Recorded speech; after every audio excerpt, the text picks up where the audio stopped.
Welcome to the Rise to the Challenge podcast. Join me today is a two-time Emmy Award winner, TV show creator, executive producer, and a keynote speaker. It's Dave Noll. How you doing today, Dave? I'm thrilled after that introduction. I was not doing great today, but now I'm like, wait a second. You're fantastic. Relax. I'm so excited to talk to you and learn all about your rise to the challenge. What we like to do first is go right to being, talk about where you're from and what were you involved in growing up? I grew up in a tiny little town in Jersey called Belvedere, and Belvedere was nowhere. It's on the edge of Jersey, right on the Delaware River, basically Jersey and Pennsylvania. Little town in the middle of nowhere. We used to say, because it's true, you would pass like 32 farms and you'd make a left, and then you'd pass like 11 more farms and you'd go over a hill. And then this Belvedere is this little, beautiful little place to grow up. And what was I into? I was into TV. My mom laughs because she would always say, that I watched too much TV. And now I'm like, see, It was all right. I would make TV lists. I was obsessed. I would rush home, obviously, to watch my favorite shows and all that other stuff. But the crazy thing I would do is I would make lists of what were the most popular shows of the week, or I would do my own grid. Here's how I would program the networks, ABC and CBS or NBC or Fox. I did crazy things. And it all, it worked out in the end, I guess. What were those shows that caught your attention that you were always rushing home to go watch? It's like, I loved things, and now I look back and it all makes sense. I loved Letterman, and that, it's a talk show. I loved it.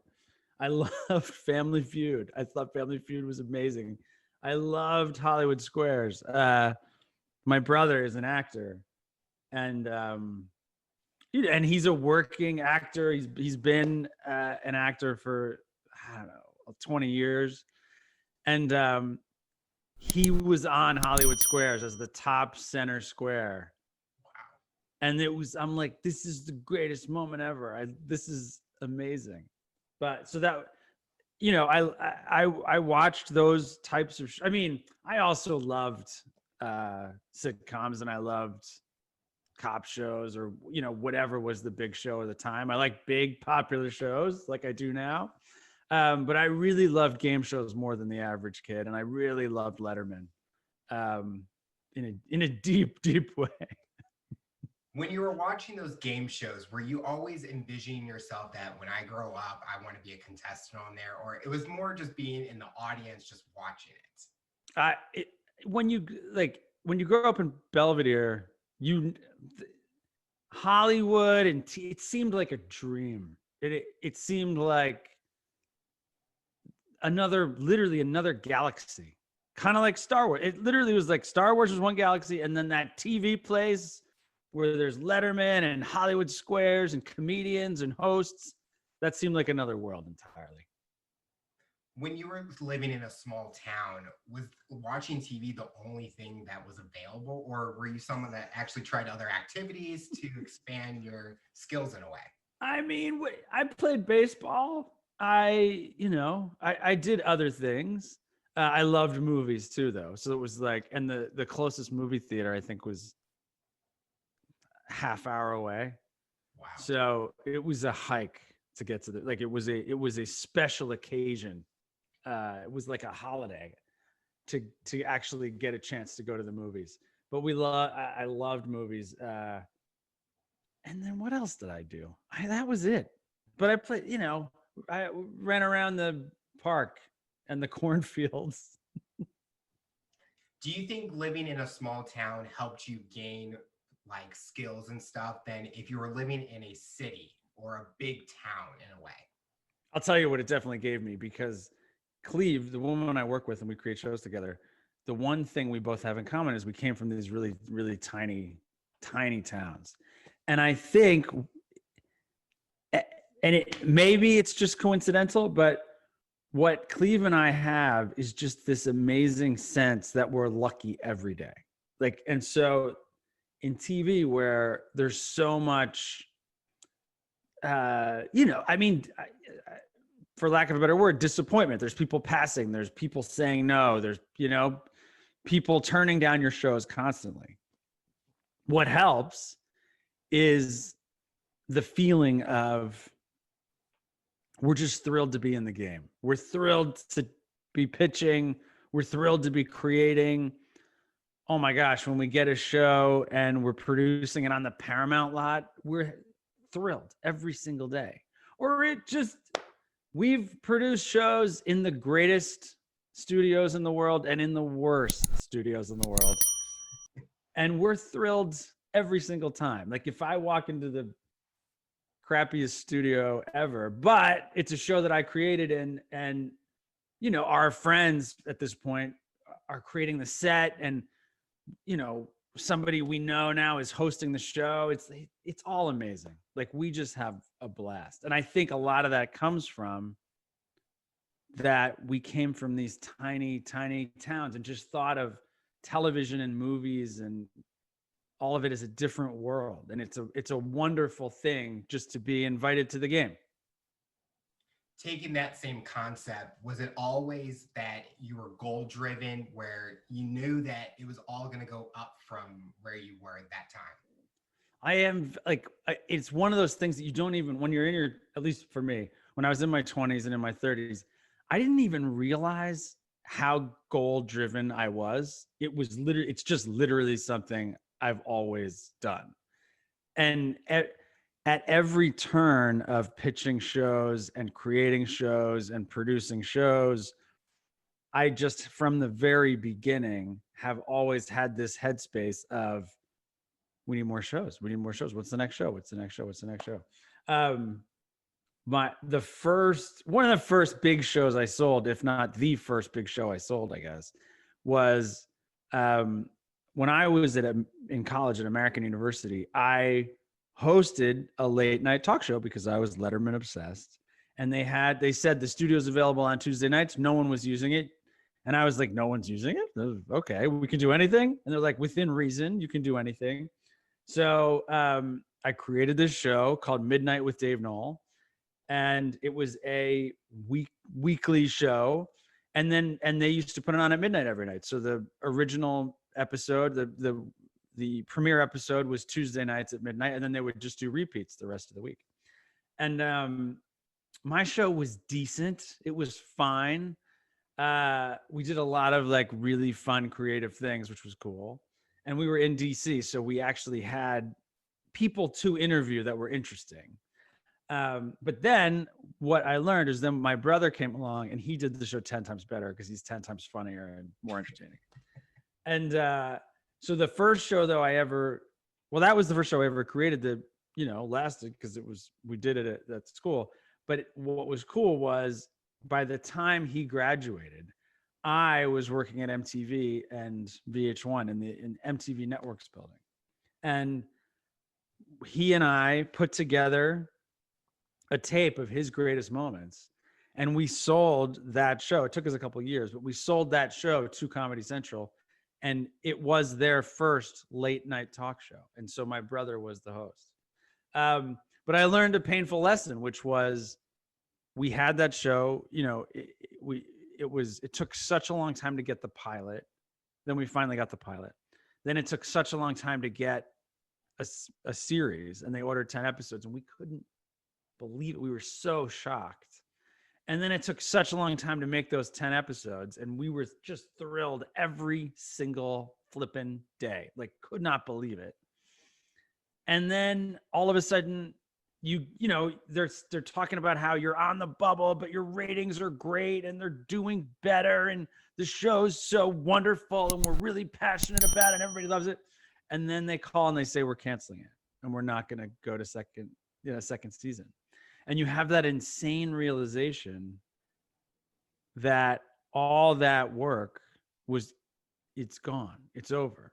I forget who it was, but there was some TV executive, legendary TV executive from back in the day, who basically said, it's like we're building sandcastles. and you build this gorgeous sandcastle, but overnight the water comes in, the waves come in and they knock it down. And that is kind of how it feels sometimes. Now there's streaming and the episodes can live on and whatever, but we worked so hard on those 10 episodes, and they were, I look back now and we did so many things right, but we got canceled.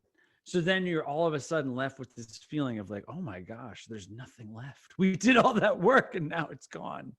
And so that also instilled in me, right, at that point, a very young age, early in my career, you always need more shows. You need more shows. If you're going to compete in television, you need more ideas every single day. You need to keep pitching. You need to keep selling. You need to keep getting development deals. You need to keep getting new pilots. And each one has to be amazing, right? You can't have one that's not very good. So you're trying to create the greatest show of all time every single day for the last 2 decades. That's basically what I've been doing. Growing up, did you have any motivations or someone that you inspired to be, or someone that was an inspiration for you? Not like, it was literally just the people on TV. Like, you'd look at Letterman and go, wow. But there was no sense of like, oh, I'd love to work on a show like that someday. I had nothing. Literally, it was only, I remember when I was, I think I was a sophomore in high school, maybe even a junior in high school. And we were leaving the class. The bell had rung. It was an English class. And my friend Garrett and I were standing there with Mr. Lux, the English teacher. And Garrett was saying, what are you going to major in college? And I was like, I have no idea. I literally was like, I don't know. I hear there's a lot of choices. I guess I'll pick one when I get there. And Mr. Lux said, because I had done a couple of movies for projects. So he would give us projects based on this book. And I always thought, well, it's easier if I do a movie or some sort of video than if I write a paper. I didn't want to write a paper or take a test. I would do the movie. I would do like some sort of funny video. And so he was like, you can major in communications. And I said, well, what's that? And he said, well, you can major in television. And I remember literally laughing, like, because to me, I was like, well, that's ridiculous. If you could go to college and major in television, there would be no doctors, Mr. Lux. There would be no lawyers because everyone would clearly take the television classes. That doesn't make any sense. And he was like, no. And I was like, honestly, like, you're clearly lying to me. You're a liar, sir. And he said, no, you can actually major in television. And I remember going home and asking my dad, is this a true story? And if so, why have you not told me about this? And my dad was like, yeah, it's called communications. And so at that point I was like, oh, I guess I'll major in TV. But even then, I never thought I'd actually work in TV. It seemed like amazing. And even in DC, where you're in, the nation's capital, and then there's this big, giant, old time television studio at the college, and we're making shows, it still never dawned on me that, like, oh, I actually might be working in TV someday. I think I can definitely relate how Letterman was such an inspiration in the way that it was a talk show and stuff, where I grew up watching TV and I had all these people that I'm like, oh, I would love to meet them. And now I get a platform where I actually got to meet them. The greatest feeling, it's like, okay, do I go into fan mode or do I go into, I have to be a talk show host in a way? I do that too. Like, we literally have like meetings with people to host, a show or whatever. And I'll drop, and halfway through I'll be like, I just gotta tell you, I am such a big fan.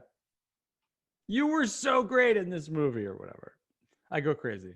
You get the best of both worlds. But I think it actually, like, as I say, I think TV is so tough in its own way, right? There's so much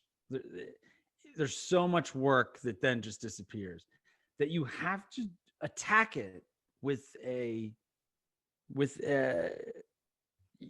with extreme energy, at least us, extreme energy, extreme positivity, and just enjoy every moment. When you got into college and you were pursuing communications, were you finding more excitement each and every day learning the business, learning the industry, and learning that major? Not really. Like they would give us a sign. What I loved was doing the show. I thought the show was great, and then learning was cool. They taught me a lot, but what I loved was actually doing the thing. And you learn so much, obviously, by putting a show on it. We shot it at 9:00 on Tuesday nights, from 9 to 10. And to put the show on from 9 to 10, and it was live, and that was it, that was amazing. And I learned everything, like you just learned so much about every little tiny aspect of making a TV show. Was there any challenges that you had to overcome during college within that industry? No, the big challenge was getting a job. That was it. Once then you realized jobs were out there. The big challenge was, well, how am I going to get one of those? And again, this is where I am very lucky that I have this ability to not. I wrote 200 letters, and because this was. I'm a little bit older than you, sir. So this was like pre-computers or cell phones. So you wrote letters, it was like, wrote letters and call me and leave a message on my machine if you want me to help out on your show. But again, it was the same thing. I knew I was going to get turned down, and I knew there was no logical reason that anyone would want to hire me. So I was like, I'll just write these, letters and be generous and be respectful. And then eventually I got an interview at MTV Networks where I started off in their internship program. And I'm just like a whole bunch of us did working at MTV. You start off as an intern, and then if you're really good, eventually, hopefully, you get a production assistant job. And then if you're really good and you work really hard, you get an associate producer job, and then a segment producer job, and then a producer job. And so that's when you actually start to believe, oh, maybe I am good at this. Maybe this isn't some sort of crazy miracle. Talk about that first experience working at MTV as an intern. What was going on through your mind, and were you taking every opportunity you could to learn? It was mind-blowing. It was this time period where at the 1515 building in the middle of Times Square, they had teams of people, and literally, I mean, they would say, we got to get a show on by Thursday, and it was Tuesday. So you got to work basically 48 hours straight and sleep in the edit room. We need the show on the air on Thursday. And we just put on so much television, and it had to be high end, right? These are major networks. So it had to be very kind of high end, glossy, cool television. And that was an amazing, I eventually worked my way to where I was producing a couple of the movie shows. One was called Flicks on VH1, and then one was called Hollywood and Vinyl, which I was one of the people who created that show. And it was amazing. I was interviewing, the biggest celebrities in the world. My kids kind of still can't believe it. We'll be watching some movie and mom will say, oh, dad hung out with Adam Sandler for a couple days. And they'll be like, what? No, you didn't. You're a dorky suburban dad. That was awesome.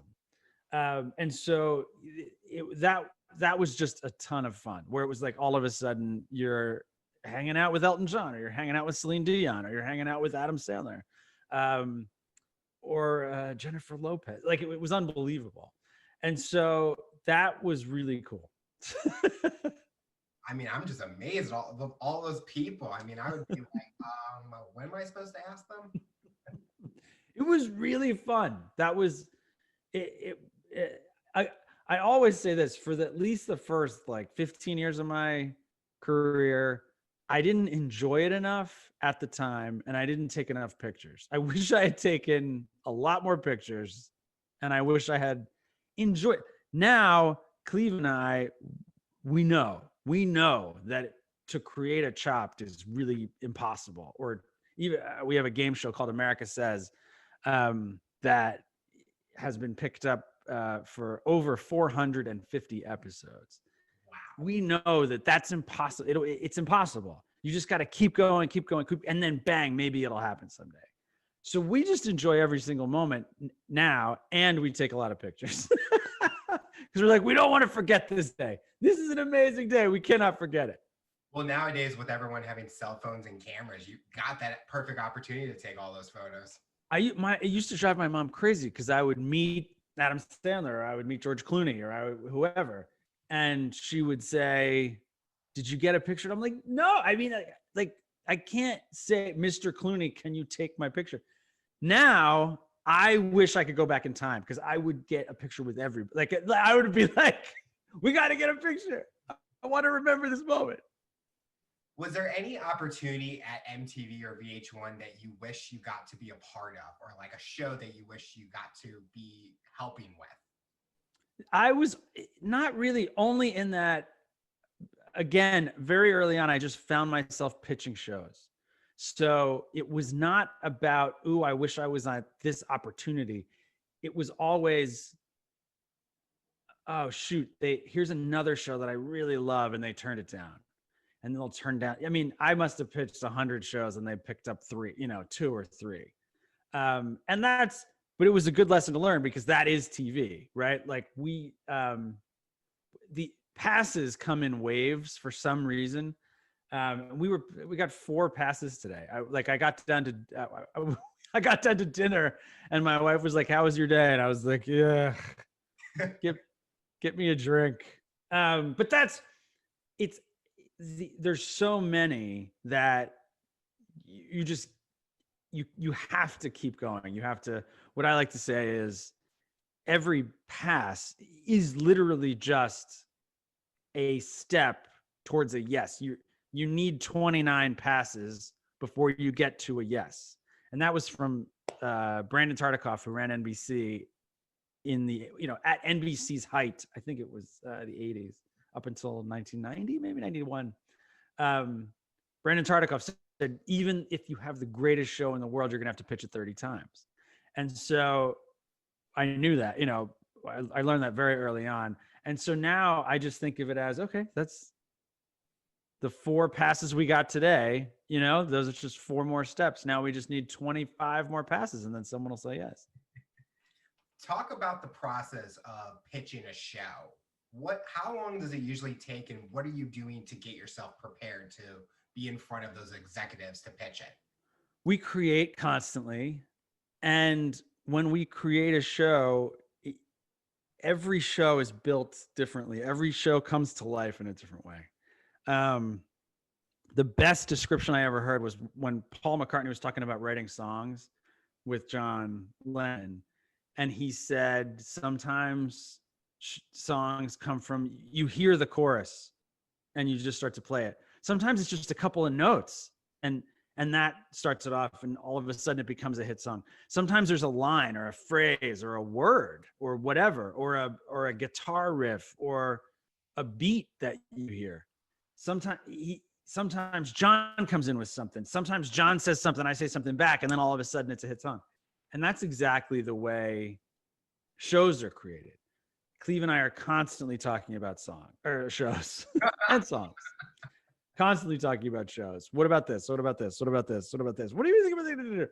And then what we find is oftentimes our greatest shows, actually, our most long-lasting shows, kind of come from like 3 different shows. Like we have this whole show designed, and this whole show design, and this whole show design. And then one day we're like, wait a second, what if we take the hook from this show and like the structure of this show and the title of this show, when we combine it, and then all of a sudden, that is how America Says came to life. It was like this one that we created, but we didn't love the title and we didn't love the structure. This other show, we didn't love the hook. We love the title America Says. So we took the title from this and the structure from this and the hook and then it happened. And then it was like, I remember we were on my porch. Cleve had come over to talk about shows. And it was like, well, this is what they're looking for. What if we did tick, tick, tick, tick, tick, and you were just like, that could work. And so then once you have a great show and, and sometimes it's, we have this great show, we're going to go out and pitch it everywhere that says yes to the pitch. Sometimes it's people coming to us and saying, hey, we're looking for this specifically. And then we'll say, okay, what about this? What about this? And so even that really depends. Every show kind of comes to life in its own way. But what you're waiting for is the moment where they call and they say, we all love the show and we're going to give you a development deal. Or they call and they say, we all love the show, we're going to give you a pilot. Or they say, rare, but it happens, we're going to go straight to series. And that's what you're really waiting for. You're really waiting for like, let's go straight to series. That's amazing. But you're constantly working, because even when it goes to series, then the next thing you're trying to figure out is how do we get season 2? And then the next thing you're trying to figure out is how do we get season 3? And then if you're going to season 3 or 4, the next thing you're figuring out is how can we build this brand? How can we come up with Chopped Junior, Chopped Canada, Chopped Sweets, Chopped Grill Masters? How do we build it? How do we build it? How do we build it? So it never stops.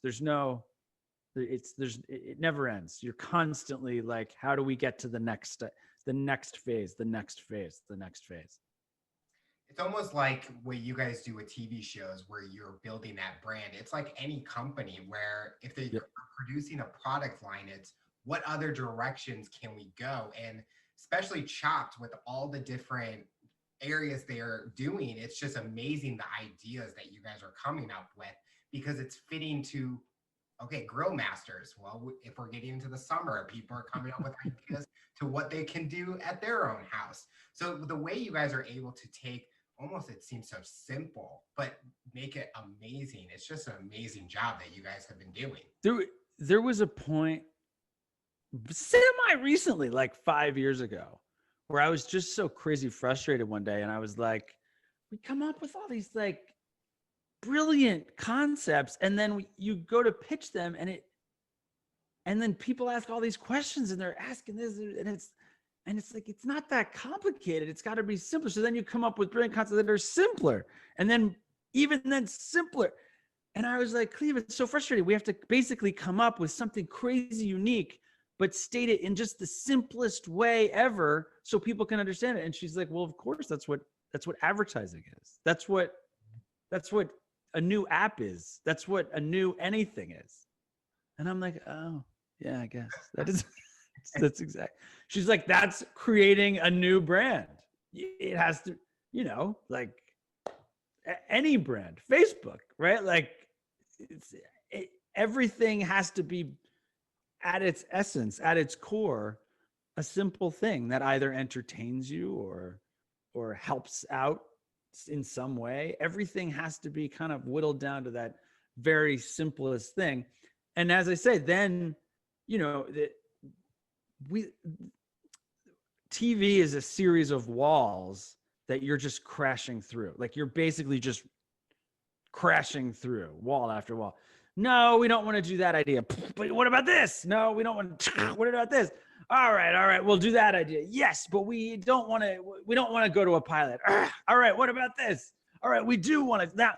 All right. But we're not going to series. Bang. What about that? What about that?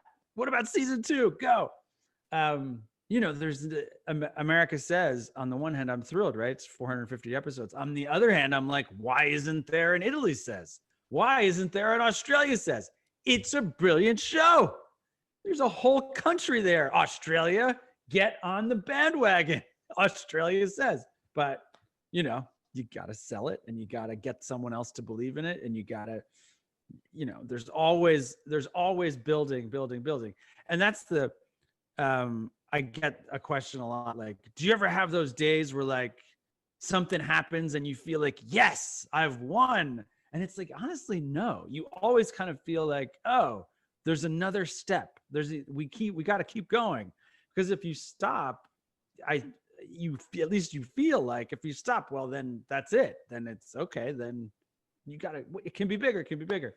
The only time that it really seems great is when you look back and you're like, oh, wow, we've crossed 50 series. We've gotten 50 series on the air. We didn't even know that had happened. I just counted one day.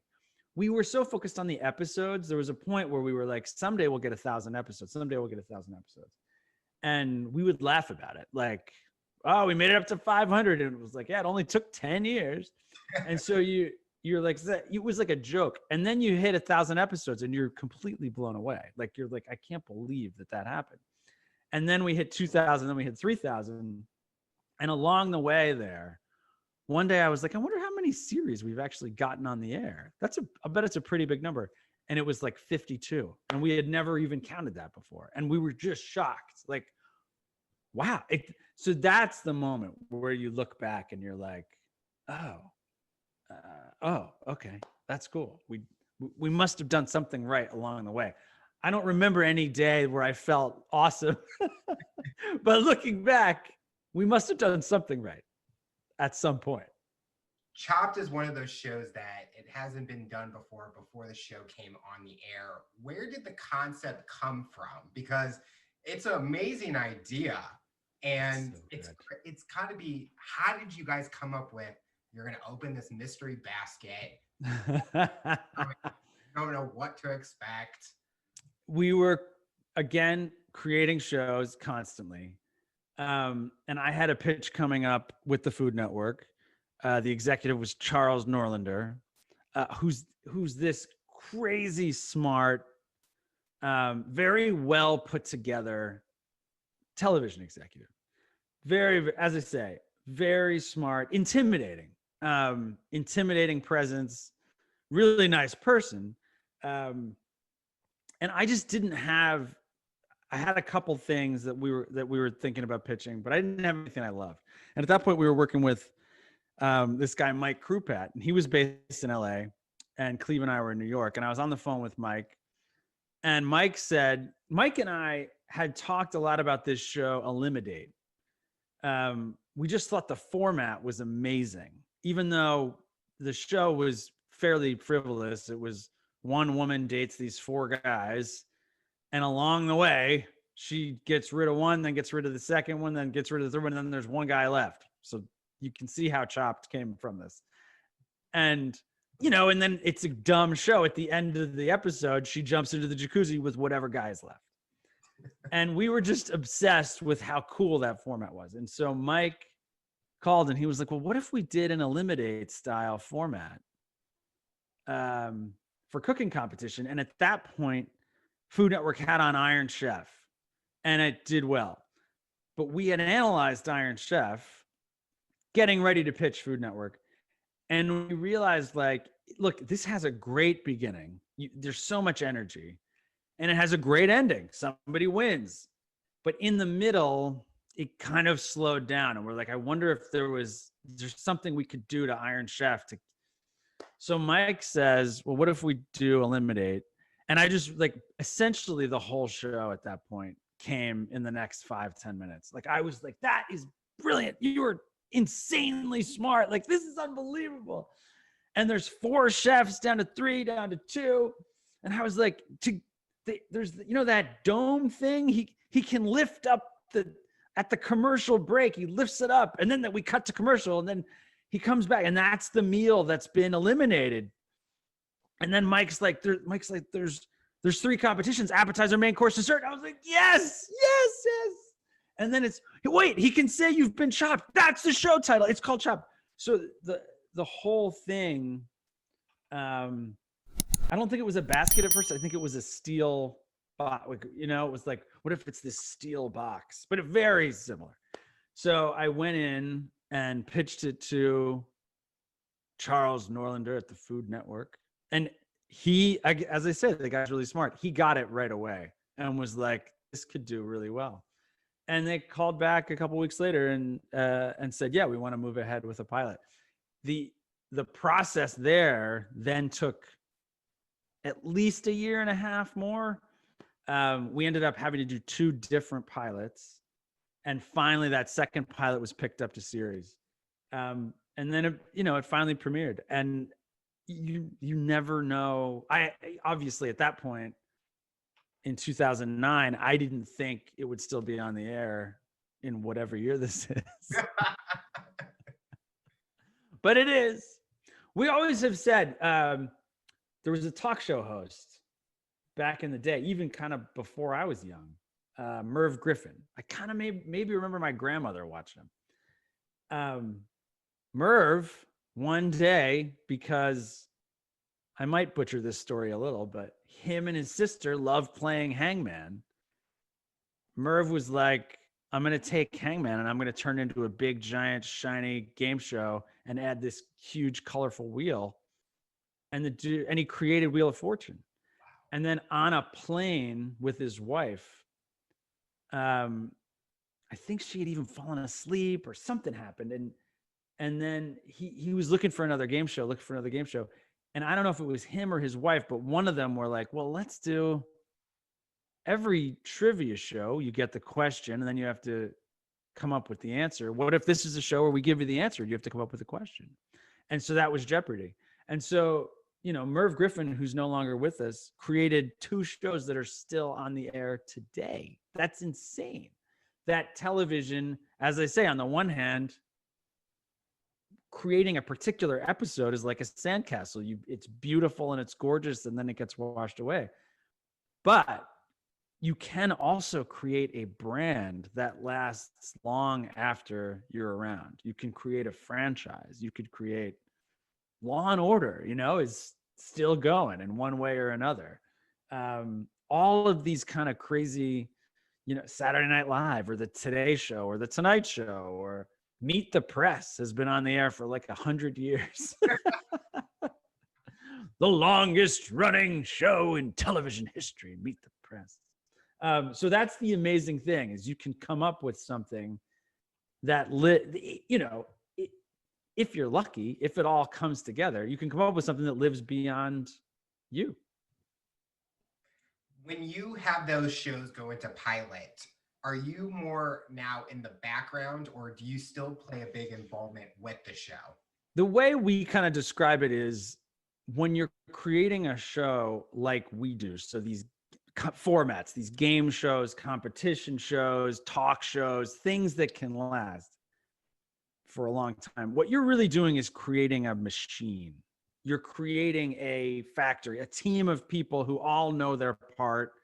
And if everything then falls into place, by the time you get to episode 23, 24, 25, everything's working and it's a machine that keeps going. So we create the idea, we pitch the idea, we sell the idea, we build the pilot, we bring in the showrunner, the editors, the lighting designer, the set designer, all the host, all these different elements. And then you're watching and in charge of every single thing right up until the point where you don't need to be anymore. And all these questions stop coming. There's so many questions when you're everything. I mean, when you're building a TV show, everything is a question for Cleve and I at one point or another. And, and then it's a discussion or wrestling match with the TV executives, depending on the question. Who's the host? Does he hold a card, or does she hold a card, or does she not hold a card? Does she have a monitor? How does she say the introduction? How does she ask the question? What does the board look like? What does the sound effect sound like? All of these things are things. Is it a white floor or a black floor? All of these things are decisions that have to be made. And then once you've made those decisions, how is a question written? Is this a good question, or is this a good question? Or are they both good questions? What about this kind of question? And then once those things happen and they start, and then again, and you hire the best people you can possibly hire, you can start to back away. And then by the time it's on episode, as I say, 24 or 42 or whatever, then then you can relax a little. And then how do we get to season 2? How do we get to season 3? And how do we build the franchise? When you were creating America Says, were you always looking at what game shows have been out there, but what hasn't been done before, and how we can create that new concept? Constantly. That's all we do all day. Constantly. What hasn't been done? What hasn't been done? What do people love? And then how can we do it differently and better and more modern and more exciting or funnier? Or what can we do where someone like yourself or my grandmother or my mom or my cousin, my South Jersey relatives, or my Ohio relatives, what can we create where they're going to watch and love and talk to the TV and yell out answers?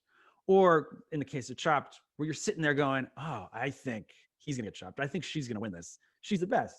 Oh my gosh, that dessert looks amazing. What do you think Zakarian's going to say? What do you think Gordon Shelley's going to say? Like, if they're talking to the TV, we've won. But it's in order to get to that place, it's crazy hard. I mean, I remember a moment. I was walking into my mom's house, and she's watching America Says, and she's screaming at her TV the answers, and I'm like, I love your mom.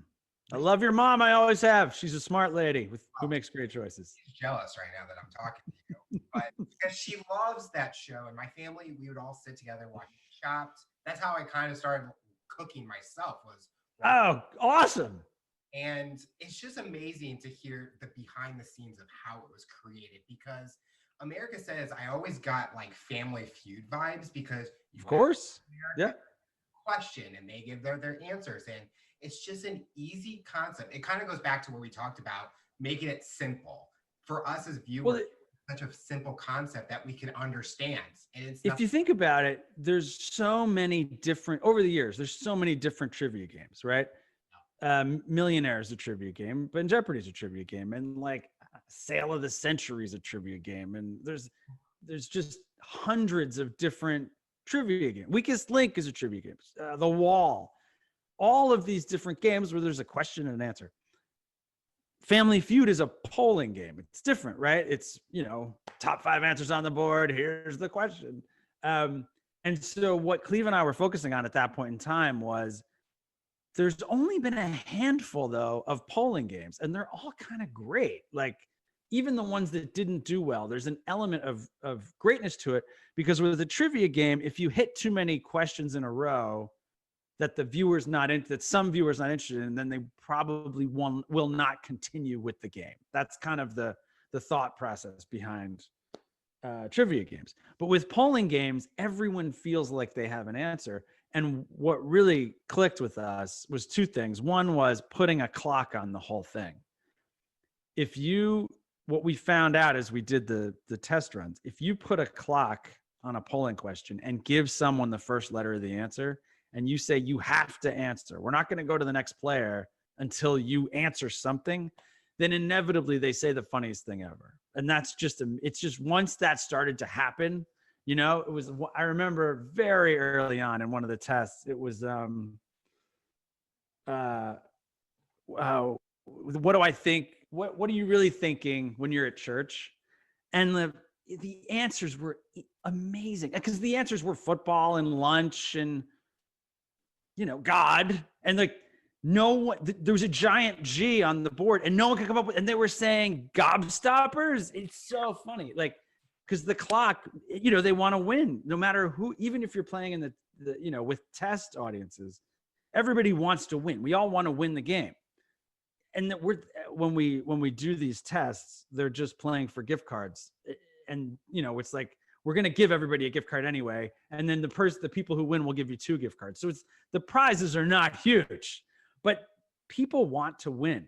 So they're in that test. And I play the host when we do these run throughs, and I am not a comedian, right? Like, I'm not a funny person, but during that show, during those run throughs, people were laughing so hard. They were playing along and they were laughing so hard. And we just knew it was a hit show. Like, we're like, this is a hit. This is definitely a hit, because you just say, what's the best thing about camping? And, and there's an F on the thing for, and it's food. It's the food. It's eating the food. Or there's a M. It's marshmallows. And you say the best thing about camping, and the guy says, "Oh, it's my mom." And it's just funny. It's like, because you think whatever the first thing you're thinking of is usually wrong, and you always think of the funniest. It's just it's a funny game. So then you add somebody like John Michael Higgins, who's a legitimate funny person. And it's amazing. Like, all he has to do is raise an eyebrow and the whole place goes crazy. All the shows that you've created, what has been your favorite? I mean, I always say Chopped because for the obvious reasons. It's weird. Like, we create so many shows that, like, I fall in love with shows all the time. Like, Cleveland College will be like, just some idea that she dreamed. Like, this has happened. Or I come up with an idea. I'm like, Cleve, what do you think? And then we just fall in love with them. Like, it's like, this is amazing. Oh my gosh, this could go forever and last for 100 years. And you just have to know that 99 times, 950 times out of 951, it's not going to work. But I fall in love with every show is the real answer. You just fall in love with, and then sometimes along the way in the production, things don't work. And then you look back and you're like, oh, that's too bad. The idea was so good, but then this one element never worked. Or then sometimes everything works and it's amazing and it's the greatest experience ever. And it doesn't get picked up for season 3. That happened a couple months ago. And you're like, that was the greatest show. Like, how is that not getting a season 3? But it's, it's beyond anything. Oftentimes it's beyond anything that I can do. Would you ever want to participate in any of the shows that you've created? Like with your Chopped, by the way, an insanely hard show. I mean, there are chefs that I know are insane, amazing chefs that have done it 2 or 3 times and got knocked out every time. It's an insanely hard show. I could never do it. It would be a joke. It's weird. Not really. I guess if somebody called and said, "Hey, we would love you to be on America Says," I would do it just because it would be funny about how bad Cleve and I would be. But no, I've never, my brother is the on-camera person. And so, like, I've always kind of thought that's what he was made for. He should be on camera. And my goal is to create the next Survivor or the next America's Got Talent or Deal or No Deal or Wheel of Fortune or Family Feud or Chopped or America Says. How did you wanted to transition and start doing keynote speaking? Oh, wow. I mean, that was literally because I was invited. Oh, you know what it started was panels. I started doing panels and that just happens, right? You get invited on a panel. And then I realized I wasn't bad at it. I was like, people came up and said, "You're good at this. Can you be on this panel?" And so I did a lot. And then eventually someone said, "Hey, will you speak at my event?" And I had an absolute blast. And there are just simple rules and things that Cleve and I have, things that we live by, things that we apply every day that sometimes people are interested in. Do you take the same skills of when you're doing a pitch to when you're giving a presentation to an audience? It's definitely 100%. I have learned to speak in a way, I think at least, that keeps people's attention, I guess. And then just different things. Like, I know funny stories that work in pitches and I'll use them in a talk, or all these are I speak to a bunch of like college classes and stuff, like college students. And, things that work, if they laugh or if they're like, oh, you can tell when all of a sudden everyone starts writing stuff down. Oh, maybe I've said something cool. But it's 100%. It's the pitching. I mean, I don't know how many pitches we do a year, but it's in the hundreds. And we've been doing it for 15, 20 years. So all of that pitching. And when we pitch, it's all designed. Everything is worked out, not necessarily word for word, but all the bullets, all the things we know we have to hit this beat. We know we have to hit this beat. We have to get from here to here to here to here to here to here. And we're going to start like this and we're going to end like this. And so that ability, that's kind of what I've taken into keynote speaking. I love seeing when you post on LinkedIn or Instagram about your journey or that experience for the day. And I think you just recently did one where you gave a buzzer to the people that you're pitching. They were just not into it. They just hit that buzzer. And I'm like, that's really smart. Like, I mean, it's just a simple thing, but it keeps it going. So you're not taking so much time on something they're not interested in at all. It was when near the beginning, and at that point in time, networks really wanted the great idea. What's the great idea that's simple, which they still do. But at that point, you could pitch 5 shows in a meeting. You can't really do that as much now. But I was like, all right, if they'll let me pitch 5 times in a meeting, I'll pitch 5 times in a meeting. Let's do it. Let's get 5 amazing shows. And what you learn early on, obviously, is you don't know. They're not going to be interested in that show because they've done a pilot that's like it, or they're not going to be interested in that show because they just tried something on Tuesday nights and that didn't work, or what they really need is something like this. So one day I was frustrated by a pitch and was like, and it was a lot of it. What I hate is the moment where you know they're not going to buy it, but you're only 15 minutes in and they have to be polite with you. So they're going to let you talk for the next 10 more minutes about this show that they're not going to buy. You can see it in their eyes. So I was like, I want to be able to pitch more. I want to be able to give them all the control. So I would go into the room. I start off with the board game Taboo. The board game Taboo has a buzzer. So I just literally brought my Taboo buzzer when I started this. And I would sit the buzzer down. I said, no, this is crazy. I know it's completely crazy. Just go with it. I have 5 show ideas. Say it was the Food Network or TLC or whatever. I have 5 show ideas. I can pitch them all in 5 minutes or less. But if you don't like something, just hit the buzzer.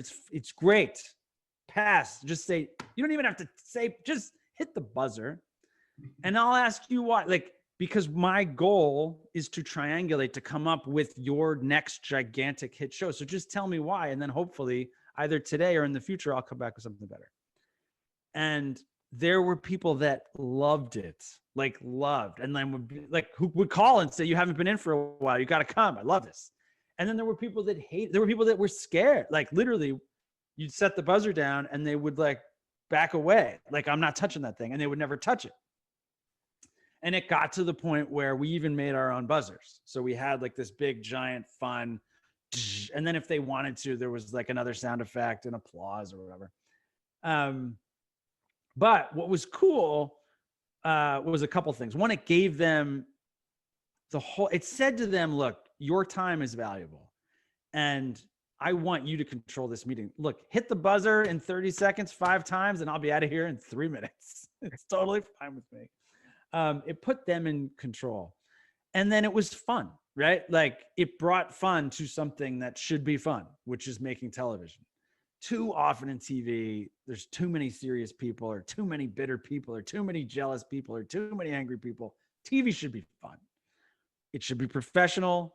It should be really well made, but there should be joy in it, especially when you're creating game shows and competition shows or sitcoms or comedies.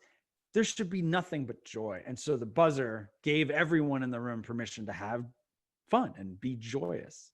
But the most important thing by far, more than any of it, was that it was memorable and different. And everyone remembered it and everyone talked about it. This is awkward, but true. Years later, I think even years after I started pitching with the buzzer, and I think at this point, maybe we had just stopped or kind of moved to a place where you're only pitching 1 or 2 shows. I was in a restaurant in New York City with a friend of mine, and we were having dinner. And at the next table over, a couple feet away, and it was a dark restaurant. There was a group of people and they were TV executives. And I was facing my friend. So my back was to them. And we were at a booth, they were at a table. But I kind of looked over and I knew ish who was there. So I said to my friend, like, oh, is that so-and-so? And he looked, he's like, oh yeah, that's so-and-so and so-and-so. The people that we know. There was network executives and there was production company executives. And at one point in the meal, I heard the word buzzer. And I was like, that's a weird word. Like either those are game show people or someone's talking about my crazy buzzer. And so I like listened, and the friend I was with, I was like, did you? And he was like, I'm looking at this. And they were talking about me.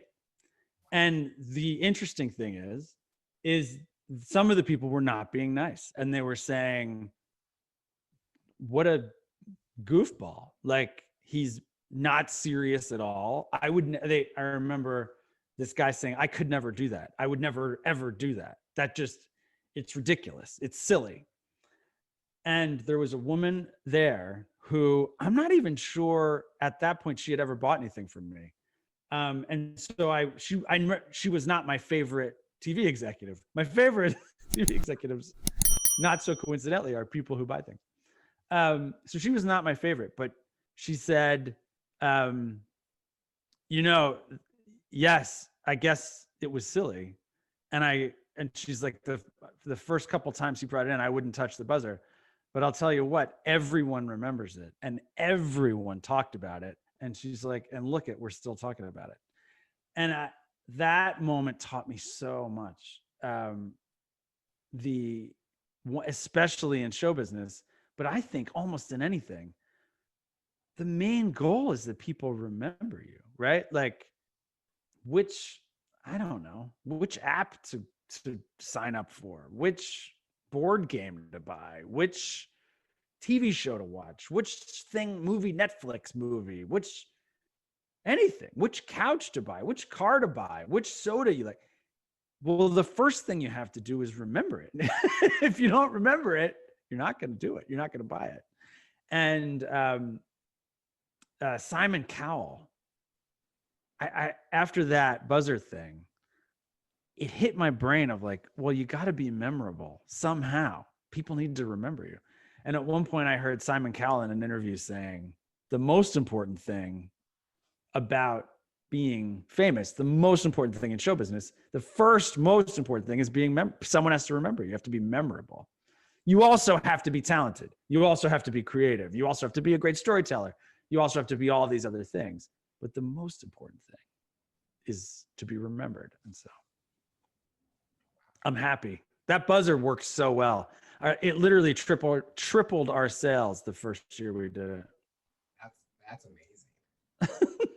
Selling tool for a lot of people now, using that buzzer. Use the buzzer, but more than anything, what makes you you? What makes you memorable?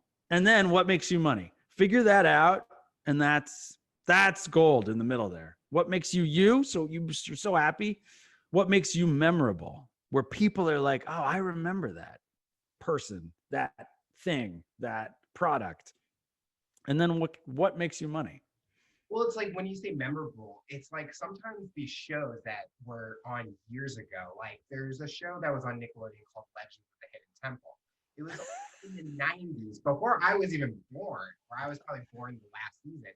But it's a show that people still talk to about today. And absolutely. Great example. Great example. I actually got to interview the host from that show. And it's like the fan base will come and find it and they'll watch it. It'll go viral. People will talk about it, go trending. And that's how things keep going. Or TV execs are like, should we try to reboot this or something? 100%. If I ran Netflix, I would reboot that show right away for this exact reason you're talking about. It's so weird. And yet just the title alone, Legends of the Hidden Temple, is brilliant. Yeah. It's brilliant. It's so memorable. Looking back at your journey and your career so far, what's the biggest thing you've learned about yourself? It's funny you asked, sir, because Cleve and I were talking about today, hours ago, why we have lasted for such a long time together. I first met her in 2003. So we are coming on 20 years. Yikes, in a couple of years. But certainly 18 years, right? And then the first show she ever pitched to me, I sold. And I said to her, I'm going to sell that show to AMC. And I sold it to AMC in a phone call. And then it took me a couple years to get her to join me. I was like, you're a great show producer, but you're an amazing show creator. Let's work together. And we've been together ever since. And we think the reason is because we both have this thing inside of us that we want to make big, fun, we call them big tent, blue sky, 8 to 88 television shows. Blue sky means shiny, colorful, gorgeous. Everybody wants to watch this show. There's nothing cynical about it. It's fun. It's a great time. One of our big phrases is great times. We're just looking for great times. It's the greatest. Big tent. We just want everyone to watch it. Every type of person. We want to make a show that everybody loves, which is probably impossible, but we're trying. And then 8 to 88. I have a 13-year-old daughter, and then I have a 98-year-old grandmother. I want to make a show that they can both enjoy. And Cleve has the same thing. TV sometimes is very hard, and there's a lot of really hard people to deal with in television for many reasons. And as I've said, like, there's a lot of failure. If you want to look at it as failure, there's a lot of people passing. There's a lot of no's. So it helps that the two of us have this same core truth that we want to create the next big, gigantic hit show. As I say, the next Survivor, American Idol, Deal or No Deal, et cetera, et cetera. So what does the future look like for you personally and professionally? What are you hoping to accomplish in the next few years? Create the biggest show ever. That's it. That was the goal almost right away. Like, at first it was just to get anything on the air. But once Cleve and I really started going, 2009, 2010, 2011, after that, the goal has just been, let's create the show. I don't know, what's the greatest show? What's the greatest unscripted show in the last 10 years? 20 years? Survivor, maybe? Or America's Got Talent, The Voice? What's the greatest show in the last 50 years? Wheel of Fortune, Jeopardy, Family Feud? It's not one of ours. And that's the goal, is for it to be ours. For someone that's listening to this interview, based on your journey and experience, what tips or advice would you give someone to overcome obstacles, accomplish their goals, and rise to the challenge? What I like to say is, in business, and I've talked to a bunch of different groups now, real estate groups, people that own and run gyms, just different business groups. I like to say, in business, you can literally, not only there can be no fear, but you just have to pretend that it doesn't exist. You have to figure out how to turn the negative into the positive.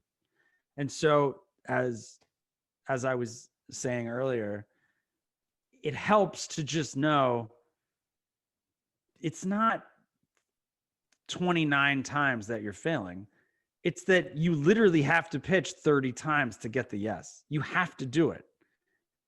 And then once you get the deal, you need 4 deals to get a series. And then once you get a series, you need 8 series for one to be a hit.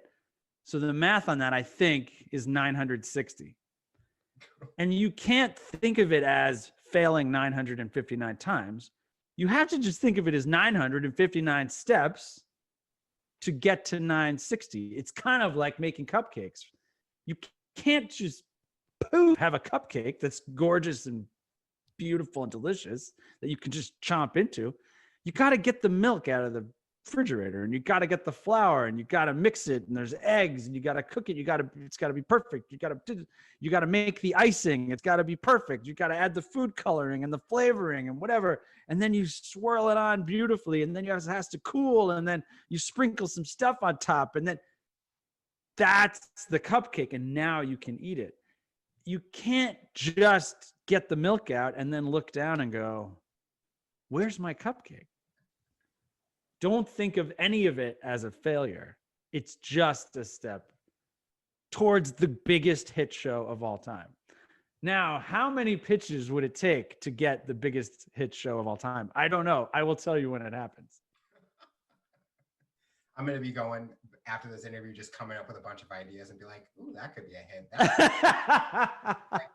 Here, Dave, take it and run with it. Well, Dave, I want to thank you so much for coming on the show. It was truly an honor to hear all about your rise to the challenge, and we're excited to see what the future looks like for you. Thank you so much.